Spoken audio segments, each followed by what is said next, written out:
the one thing that I learned early on was you got to be able to accept criticism. It's actually a blessing when you have people that will tell you, correct a mistake or help you fine tune a skill. People don't understand like the power of relationships is insane. Yeah. Like it could open so many doors. Yeah. The importance of being able to learn from people that have already done it. So some of the best ideas come from the wildest ideas, right? Absolutely. So sometimes you do have to dream big. I think it can be, we're so busy in our day-to-day lives. You make time for the things you want to make time for. Ladies and gentlemen, welcome to another episode of the Locating Greatness podcast. I'm your host, Jadrian Lawson, and today is a very special guest. He goes by the name of Rob. Sometimes his family call him Robel, and that's Robel Melesse. Not Melesse. You got it. Today, he's going to give us some motivation on the corporate world. He comes from 13 years at Dave Campbell's Texas Football, where I interned. He's the senior director of sales and operations. And also, he is my mentor. So, ladies and gentlemen, Robel. How you doing? Good morning. I'm doing good. How are you? I'm good. Good. Thank you for having me. Man, today is a special day, man. I appreciate you for blessing my podcast today. I want people to understand that you are an asset, not only just about who you are, but just being the type of person that you are too. So I appreciate it. Yeah, I appreciate you. Got me this. You've been a part of my entire journey, whether you know it or not. It's been 6 years since I've interned with Dave Campbell, so I would love for the people to see, the inside and out of the operation and from where you're from. You got to give yourself some credit too. You come a long way. Yes, sir. So the one thing I always say anytime I talk about you is, you're driven in anything that you do. Yeah. So just to see you from where you were when you started interning to where you are now, this is a proud moment. Man, I appreciate it. I appreciate it, man. And I can't wait for everybody in the office to see this too. Yeah. I'm like stoked about it. So I can't wait for this. We'll send it out. Yes, sir. Yes, sir. All right, so let's start from the beginning. So what made you get into sports? Yeah, I mean, I've always loved sports as a kid, like many people. At a very early age, I told my dad, I'm going to the NBA. Yeah. And he had that quick conversation with me. He said, no, you're not. You got to find something else. So you got the height. I know, but I had some height that I didn't properly utilize when I was little. So he just told me, he was like, you got to try to find, another way to be involved in sport if you're not going to play it. So, when I was around, I originally thought I wanted to do sports medicine. Ooh. And then I figured I don't have the stomach for these injuries. Yeah. broken arm, broken leg. I couldn't do it. So I remember sitting there and I was in orientation at University of Kansas and I was picking my major and my dad said, what do you want to do? So we looked into sports medicine and we looked at, what does the field pay? And he's like, they have this sport management major with a business minor. Why aren't you looking at that? And I'd never really looked at the business side of sport. But again, just being a crazy sports fan as a kid, I knew I wanted to be involved in it in some way. Okay. And so with sports and people, so since you're in sales, you have to be a people person. Like there's just no way that you can't be around it. So what was your love for talking to people too? Was you always a talkative kid? Yeah, I was a talkative kid. Yeah. I was the one where parent-teacher conferences, they'd always say, Rob is a really good kid. He just talks a little too much in class. But no, I always like to talk. And I got that from my dad. My dad worked in hospitality and food service. So that's what he did. He talked to people all the time. He was big on building relationships. And I kind of got that from him. So our family always jokes around like, you could you talk to a wall, stranger on the street, we'll make friends. Yeah. So I got that from my dad. And I think that's always where, I wanted to work with people. Right. Was he always hard on you for like as far as like getting good grades and things like that? Dad is big on education. That's the one thing we used to, during the summertime, we had to devote an hour every day to reading a book. My dad is big on education. So, he kind of instilled that in me from an early age and has always said, no one can take your education away from you. Absolutely. So, that was a core principle in our household was education first. Right. So for me, to be honest, it was like a deer in headlights. Yep. Like it wasn't necessarily like you have to get grade, like you have to like go to college or anything like that. My mom was always like, you know, whatever makes you happy. Yep. But I've always been driven. But my biggest thing is like whenever I had the internship with Dave Campbell, it gave me a huge outlook of just how things work. Yeah. You know, especially in sports, you wouldn't really think of like sports being such a organized, you know, business the way that it is, because you see so much chaos in media, you know. Yep. So you got to love what you do. I think that's the thing that, you know, I learned early on. I wasn't the best high school kid. You know, we had to do all the core things in high school, but once I actually got to college and, you know, got to kind of manage education my way, study when I want to study, that process just worked better for me. Right. And then once I actually got into the sports management degree, you're learning about things that you want to learn about. So, you know, I'm in class and, you know, I'm learning about sports law at the same time that the collective bargaining agreement is happening on the NBA side.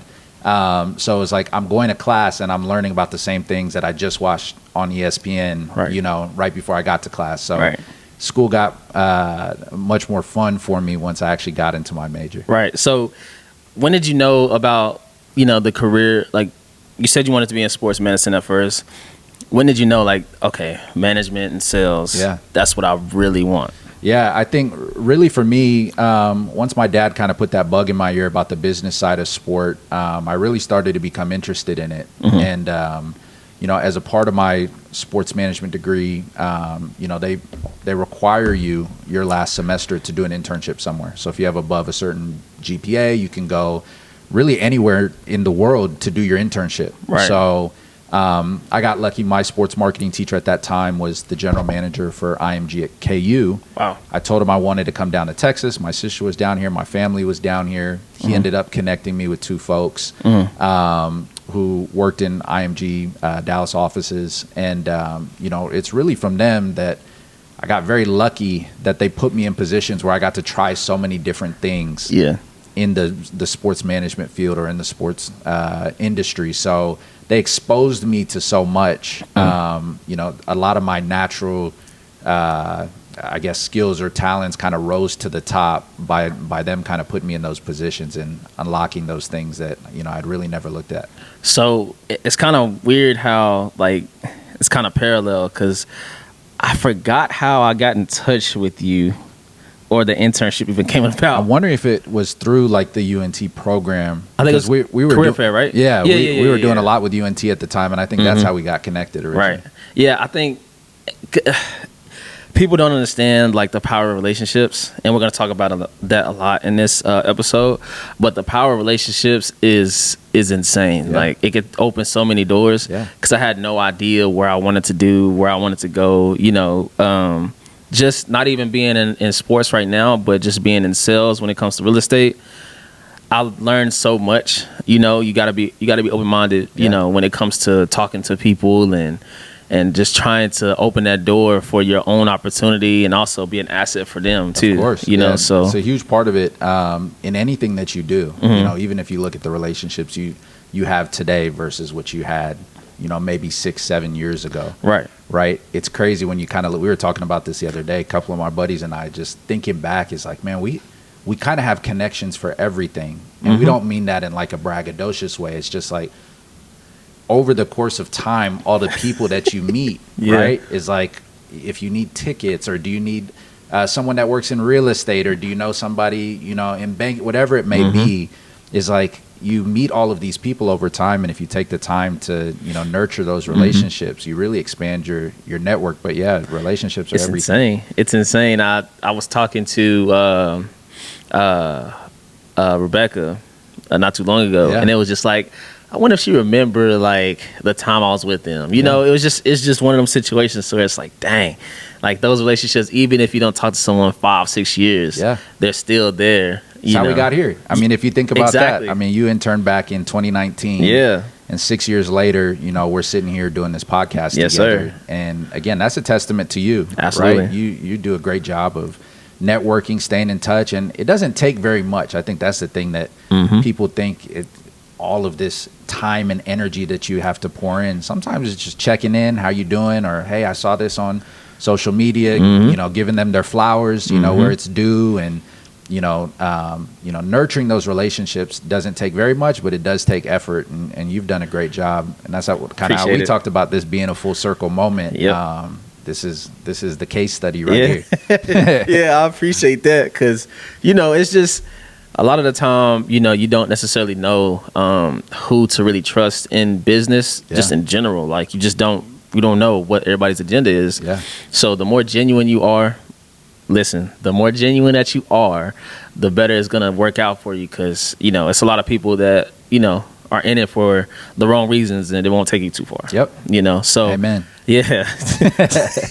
So what's the biggest lesson that you've learned in the past 13 years with Dave Campbell?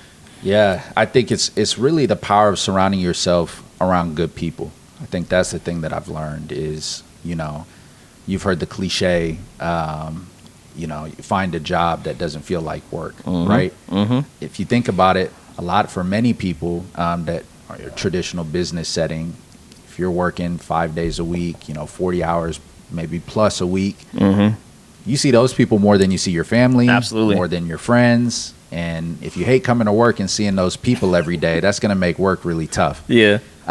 So if there's one thing that I've learned, it's surrounding yourself around good people, like-minded people that want to work hard and are aligned in your vision. I think that's a big thing. The other thing I learned is just the importance of, having a good boss and having good leadership at the top. I'm very lucky. I have two great bosses who I've been with for really all 13 years of my professional career. That taught me a lot. They put me in positions, again, that made me uncomfortable early on, but they saw something in me that I didn't necessarily see in myself. So for that, I'm extremely grateful. So I'm telling you a bunch of things that I learned in my 13 years, but I told this to you when you interned, is just, be a sponge, be curious, ask questions, how do you know you don't like something if you haven't tried it? Absolutely. That was something that was super important to me that I learned along the way, and I think helped ultimately get me to where I am today. And that's the biggest thing too. And we're going to talk about, mentorship and growth, but, make sure you're choosing the right mentors too. That's a fact. Because sometimes some people will tell you the wrong things. Yeah, that's a fact. So make sure people are genuine, and definitely the people that work at Dave Campbell, I appreciate all of them because they welcomed me with open arms. They were awesome. I mean, honestly, I know you wouldn't be there if it wasn't a good environment. Tell people that all the time is, it's kind of unheard of to be at a place for one time right now in your career. So a lot of people are like, man, 13 years, how's it 13 years? And I always tell them, it's like, man, I work with good people. I have great bosses. I'm grateful for that. They continually put me in positions to succeed. And they try to cater to my strengths. I think that's another important thing for people is like, you want to be put in positions that maximize your strengths. And sometimes you need people there to help support you on your weaknesses, right? Sometimes you can't do everything by yourself. So, again, I felt like I've had that support there, and that's something that's kept me there this long. Yeah. So who's the mentor that kind of changed your perspective on just life in general? Yeah, I would say three people really. My dad obviously being one. For him, he always taught me the power of relationships and just being a good person. I think that's one thing that growing up I would always hear people talk about my dad, is how likable he was and how he would always show up for you and treated people the right way, right? Sometimes it's those basic characteristics. It's not very hard, right? It doesn't necessarily mean you're the smartest person in the room, or sometimes it's just boiled down to, are you a good person, right? So my dad taught me that, is just to treat people well, treat people with respect. So he's been a mentor, my whole life. And then my two bosses, Rudy and Adam, again, I've known them my whole professional career. You know them. Yeah. They make work fun, but they teach you a lot of things. I think the one thing that I learned early on was, you got to be able to accept criticism, right? And it's actually a blessing when you have people that will tell you, correct a mistake, right? Or help you fine tune a skill, right? In my 13 years, that's something that I'm so grateful for both of them, is, if I did something wrong, they would tell me. And because of that, I could learn from it and get better from it. And then I can also pass that down to other people, right? So sometimes you need people in your life to not to help correct you, but help put you on the right track, right? That you don't know all the answers. So sometimes you got to lean on the people that have been there, that have seen it, to tell you, and then that way you can take that and apply it, right? Hopefully earlier than they did. And so those three for sure, so I'd say. Okay. And so it's Rudy's the one that's like super mellow. He's like, nothing can rattle him. He's just, he's chilling. Yep. That's what I know so good much sense about of humor. him. He'll toss some jabs at you, but he can take it too. Right. But no, he's got a great demeanor, and that's kind of the balance, with our leadership team that I think is really cool. It's you have Rudy, who's a little quiet, a little bit more reserved. You got Adam, who's a little bit more gregarious, people person. So the combination of those two, helping lead the charge on our side, they're the perfect balance in the office. So. Yes.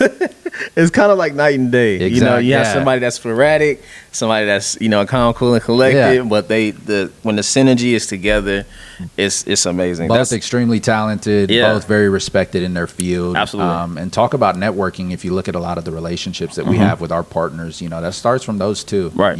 Right. When you talk about doing business, sometimes it's just you want to do business with people you like. Absolutely. Right. And they've done a great job of, building their network and building relationships over time. And that's something that I look to do, with the partners that I work with too, is like, of course, there's a business transaction, but at the end of the day, it's like, you want to find people that are aligned and that you want to work with every day, and that's an important part of business. Right. So why do you think that mentorship is as powerful as it is? Yeah, I think it's kind of like what we talked about before, is like the importance of being able to learn from people that have already done it. Right. I think a lot of times when we're young, even when we're fresh out of school, maybe we did get really good grades, and, maybe we did get a 4.0, and then you get into the real world and it kind of shocks you a little bit. You didn't know everything that you thought you knew. And I think kind of that humbling, reality is important, right? Yeah. And, a lot of times it's the mentors and the OGs that will tell you, things that they've been through or things that they've learned that they wish they would have known when they were our age, right? And I think that's the importance of mentorship, is, being able to take those keys from people that have already been through it, and maybe now 20 years, younger, they're able to pass that down to somebody.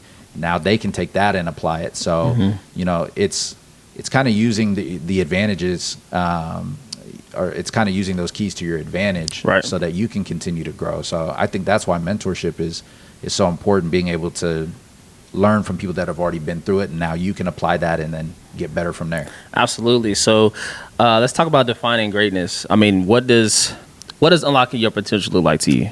Yeah, to me, greatness is different for everybody, right?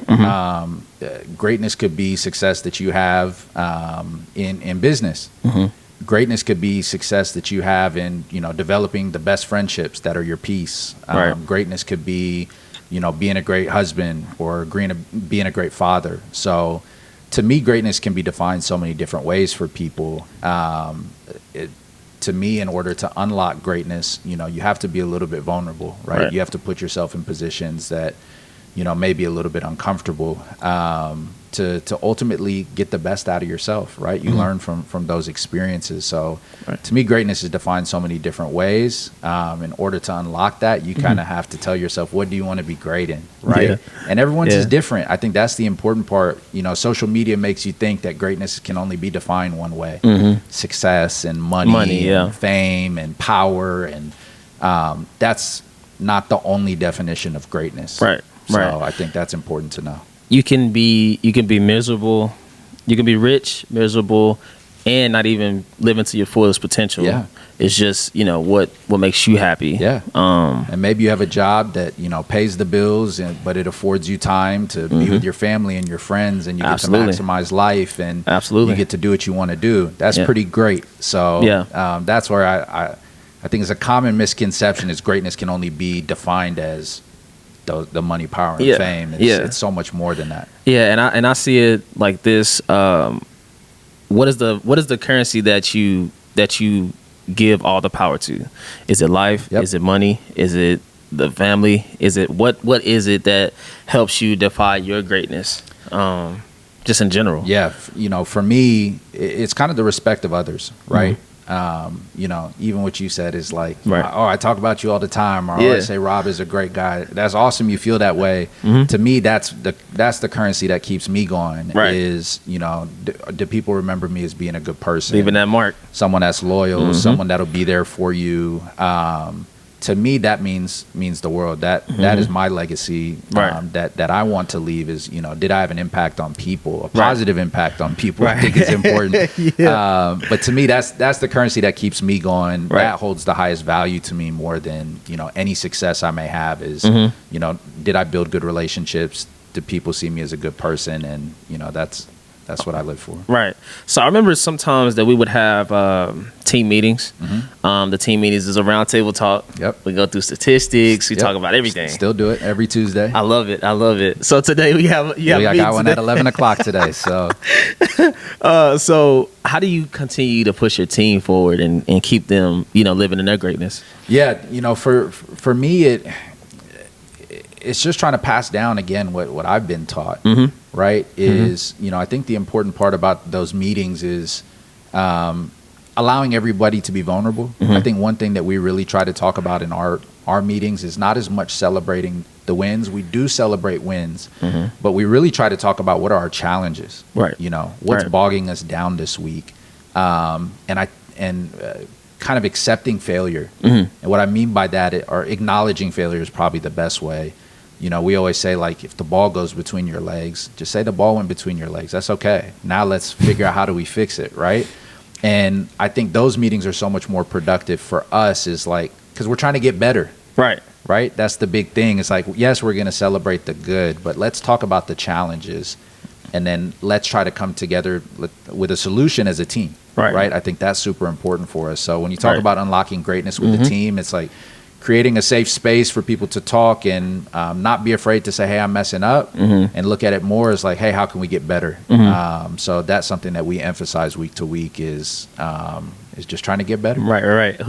So this is kind of a curveball question, but who do y'all have? Well, not who, but do y'all have any interns this fall for the activations and all that stuff? So we've got interns that are helping us with activations during the fall, but we also have a lot of remote interns as well. Okay. And I think that's something that's been new for us. Okay. And also our team. So again, we've got some younger folks that have, a couple years out of college that are still learning, and it's an opportunity for them to manage those interns from afar. Right. So for them, it's even some experience of, we're used to having interns on site, people that you can see and all of that, but trying to mentor from afar sometimes can be difficult as well. But yeah, we need. Our company has grown quite a bit. We started off with, I think, 6 full-time employees, and then now we've grown to, I think, 26 full-time employees. Insane. And a ton of contractors all over the state. But I say all that to say that it really takes a village, and we still lean a lot on those connections that we have, whether it's, interns that are our previous interns that may live in a different part of the state, or you've seen at UIL football, a lot of the same folks come back for that. Yes, sir. Every year, right? We still rely on that support and our network of people to this day. So, we still have quite a bit of interns, and we try to stay connected with them as much as we can past just the internship. Right. So, and that's, man, I remember one time you were sponsored by, I think it was the Takis? No, the other one. Ooh. It was the Army or something like that. U.S. Army? Yes. Yep. So I remember y'all gave me this thick, I don't know if y'all still do it, but y'all gave me this thick, like, it was like 2 like bags, like freezer bags full of like cards. Oh yeah. And I had to do them manually. Yep. Do they still do that?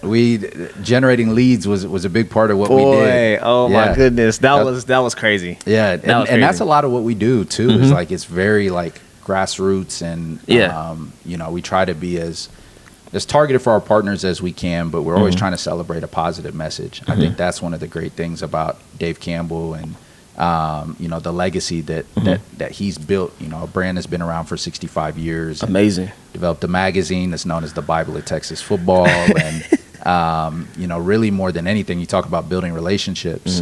Dave did it the right way. Yep. Right. The reason we're able to do what we're able to do is because Dave was well respected across the state. Absolutely. People respected that, he wanted to cover football and celebrate football in the state of Texas, and no one was doing it, right? So he talk about greatness. For real. He found an opportunity to do that, and Texas football and Texas high school football is so much in the DNA of this state.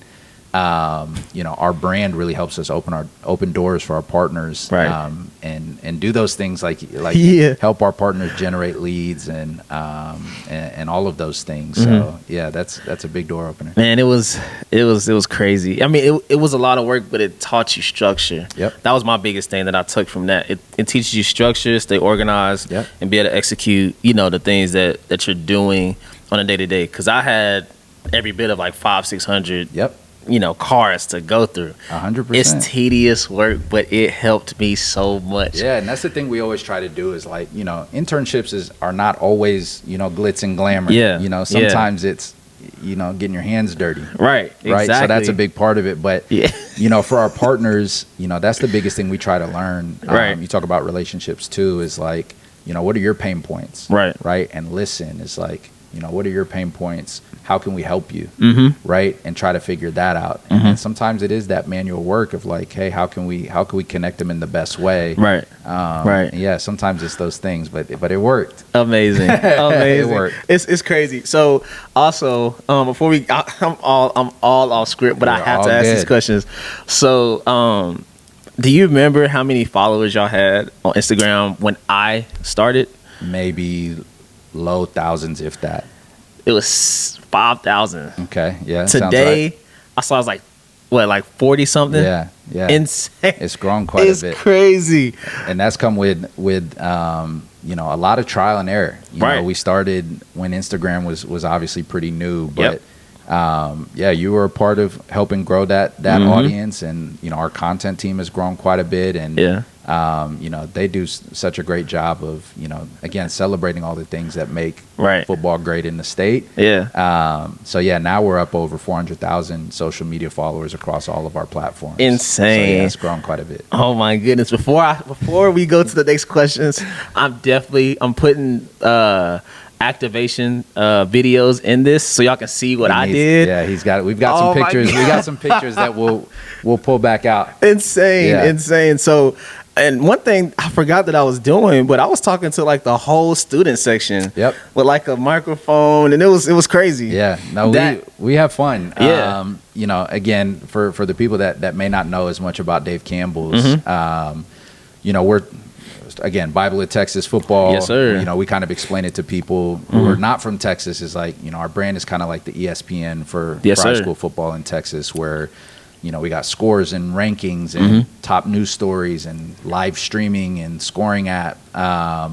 But even more than that, the brand is about celebrating the positive stories and positive people that make high school football special in the state. And it's so community focused, right? A lot of people are looking for those authentic community connections, and that's a large part of what we try to deliver for our partners is connecting them to the communities that they serve every day and helping us celebrate the great people. And yes, the football on the field is great. We celebrate that. Yeah. But it's the student sections that come out and, in some places, 8 to 10,000 fans on a Friday night. Yes, sir. It's the parent volunteers, it's the student trainers, it's the booster club members, right? So the activation you were talking about, we were celebrating fans in the stands with a Fan of the Game award. I loved it. And, that's what it is. It's connecting. When you're there on Friday night and doing that, it doesn't feel like work. It doesn't. Like you're there hyping up the crowd and helping us gather content on social media, and you're helping us give away scholarship dollars, and that's fun. That's fun. You can't beat that. So it's, again, that's the find a job that you like that doesn't feel like work. It's like it's kind of hard to explain. Yeah, like you may be at a Friday night game 9, 10 o'clock, 11 o'clock at night, but it's kind of hard to categorize it as work. What's crazy is, I had to get there at a certain time, like probably 7, 8 in the morning, because those are the days I didn't have class. Yep. So I was there from like 7, 8 in the morning. Did not leave till like 11 p.m. that night. Yep. But the time was worth it. Yeah. It's worth it the whole time. You come back home and you feel accomplished in what you did. Absolutely. Right? I think that's the biggest thing. Absolutely. Is like, especially when you're working in operations, I think that's the part of sports people don't see. Right. Is that work. That people see the game, right? But people don't know that people arrive at 7 o'clock in the morning to get prepared for that game. People don't know that you're staying until 11, 12 o'clock at night, you know, to cover that game or whatever it may be. So that's such a large part of it that people don't see in sport. But at the end of the day, that's also what keeps me going, is when you get to run an event and then you finish it at the end and you feel accomplished at the end. Absolutely. So hopefully you felt that. Man, my feet were hurting every time. I know it. And we was so cold. It was so hot. Then it got super cold. Yeah. It was terrible if you didn't like it, but man, I loved every second of it. Something about it kept you going. Man. Yeah, something about once you get out there and you're actually doing it, then that's what makes it all worth it. Kids love seeing that big check. Yep. They lost their minds. When we would give awards, like actual trophies or footballs, we would give awards. People want to keep the big check, like it's Happy Gilmore. They want to put it like you can't cash the check. You can't at all. We used to reuse those checks from time to time, but so many people would want to keep them. Yeah. For some folks, we had to actually end up just giving them the checks. And it's funny, you go back to a school, years later, you know, and you're in the student training room, and there's that big check. Up on the wall from 3 years ago, right? There's a lot of pride in that. I think it was JJ Pierce. I have a little cousin that plays basketball there, and they had his picture. It was me in the picture. I forgot to take I don't know why I didn't take a picture of it. Go back and but it was me and them with the check. Yep. You know, it was insane. It means a lot. It means a lot, and I think that's the part that we try to share with folks is like, for a lot of people, high school is, it's your formative years. You could remember stories from high school. I can remember stories from high school. Right. It truly is making an impact. Yeah. Right. It's stuff that you don't forget. And those pictures and memories, they last forever for a lot of people. Like, bro, remember when you had that big check? That was crazy. Wonder what they're doing now. See? That's how it is. It's crazy. That's the impact. It's long lasting. It's crazy. It's crazy. So let's talk about life lessons and challenges. Yeah. You talk about the silver rule. You say you live by it. How has that impacted your life? Yeah, a lot of people have heard of the golden rule. Right. Treat people how you want to be treated. Absolutely. The silver rule is treat people how they want to be treated. Right. Right. And I think if you can, think about that for a second, right? It's like not everybody wants to be treated like you want to be treated. Right. Right. And that could be the way you communicate, the way you love on somebody, whatever it may be. Like your style may not be someone else's style. Right. So taking the time to get to know people and learn about them and how do they like to be communicated to, how do they like to be supported?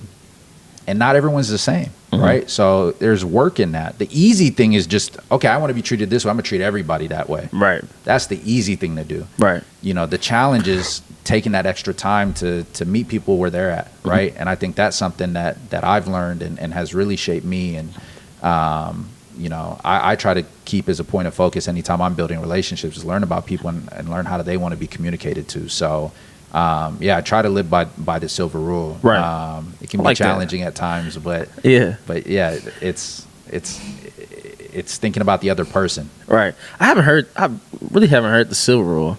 Obviously, the golden rule. Now you heard. Yeah. That's crazy. Yeah. Now you've heard. That's crazy. So, how do you separate networking and actual real relationships? Like, how do you differentiate that?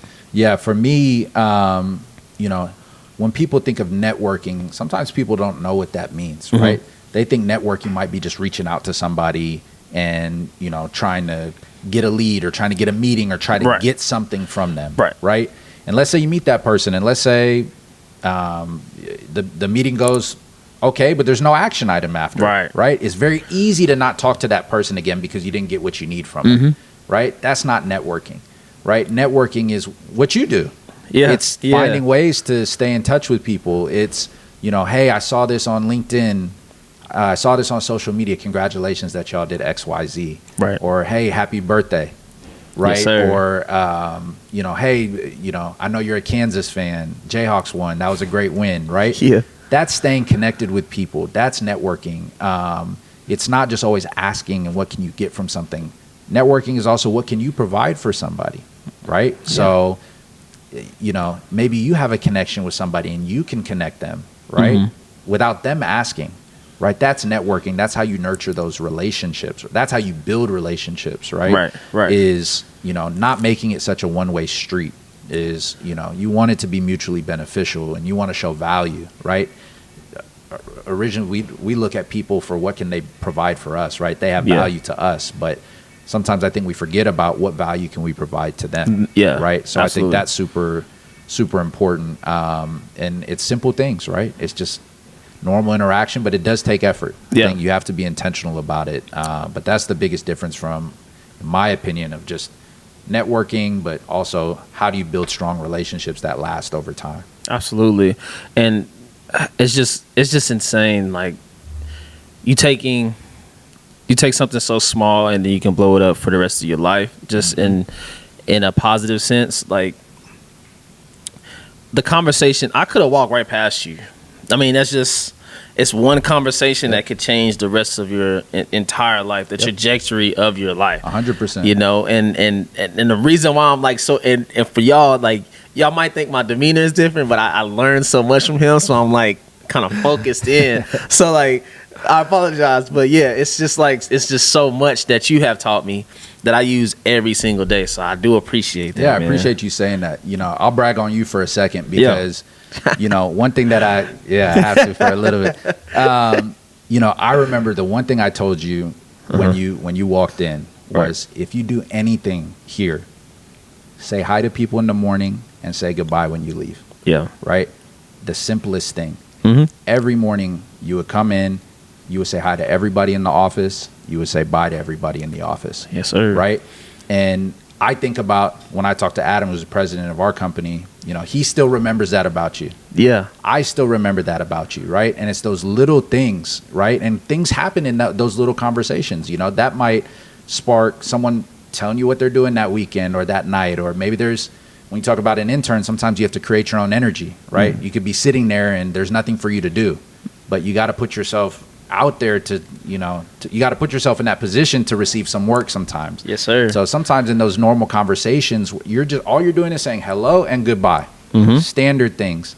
But if you think about all of the conversations that led you to and the relationships, long-lasting relationships, that simple thing that you did every day during your internship, think about the impact you left on those people. And sometimes it's those simple things. So I think that's one thing I want to make sure you get your flowers on is taking that challenge and accepting it and really owning it, right? And your legacy in our office is a positive one because of that. So I'll give you your flowers on Man, I appreciate that. I appreciate that for sure. Because little things. It's just crazy how big.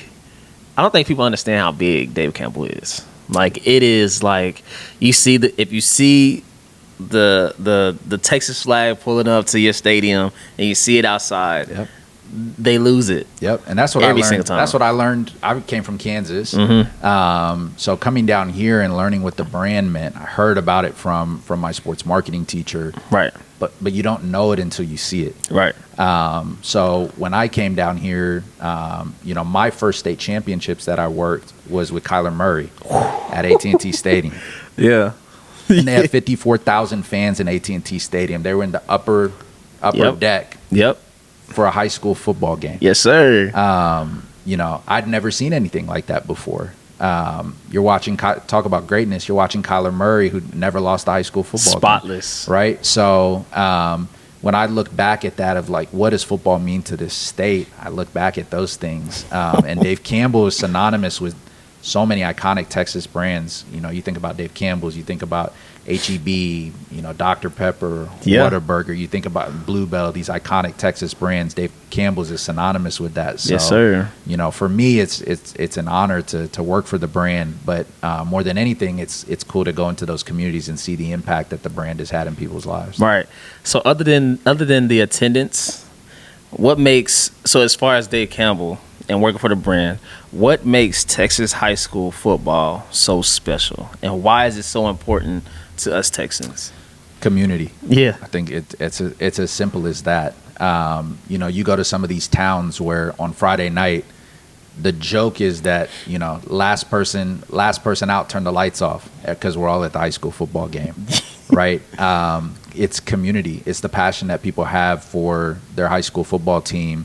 Certainly when they have a kid there, or, you know, if they have a nephew or a niece there, but even watching after the fact. A lot of times it's the cheapest entertainment that you can get, right? To go out to a high school football game and watch it. But there's so many people that make high school football special in the community, parent volunteers, and again, community support and local businesses. But if I had to, what makes high school football different in Texas, it's community. Yeah.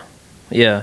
So how do you see sports and business evolving from where it is now? Yeah, I mean, even if you think about, you know, when we were working together, it's changed so much. Right. You think about things about NIL, just in the college space. If you think about things like social media, how has that changed the landscape of the business? How has it changed what we're doing now? You know, Right. how many sports figures have their own podcast? How many sports figures are negotiating their own deals? How many sports figures, you know, have their own, you know, media platforms and endorsement deals, right?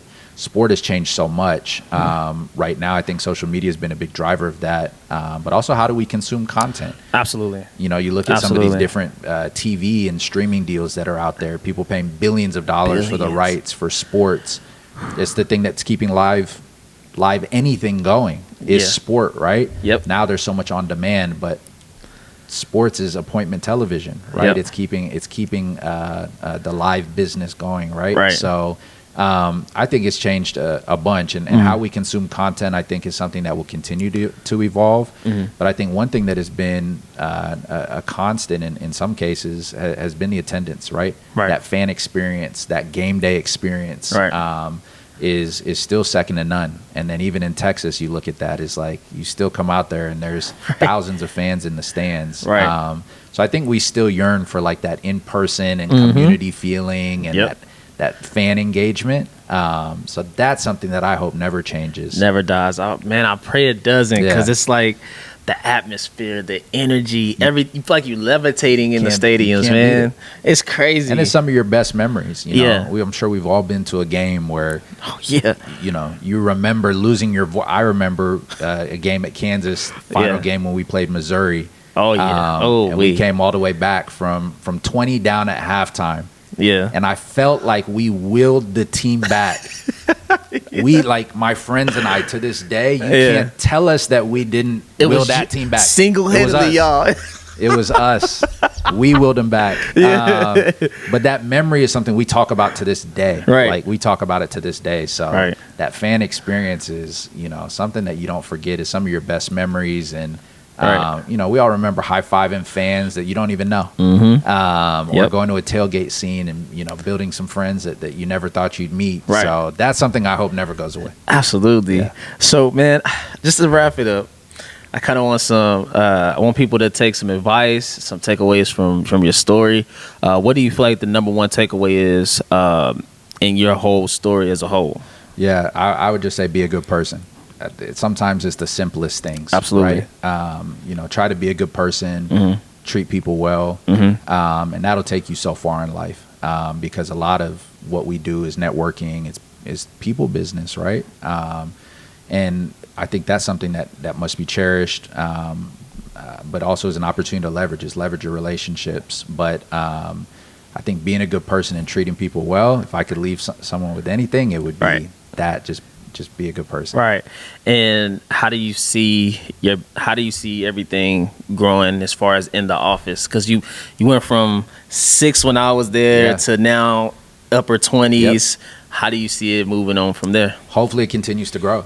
Yeah. Hopefully it continues to trend in that direction. Yeah. So again, I think the great thing for us is we have great people, right? Yeah. And that's how we get to those things. You know, we're challenged a lot of times to come up with the big idea, right? And some of the best ideas come from the wildest ideas, right? Absolutely. So sometimes you do have to dream big. I think it can be, we're so busy in our day-to-day lives. And that's even an excuse the way that I just framed it, right? Yeah.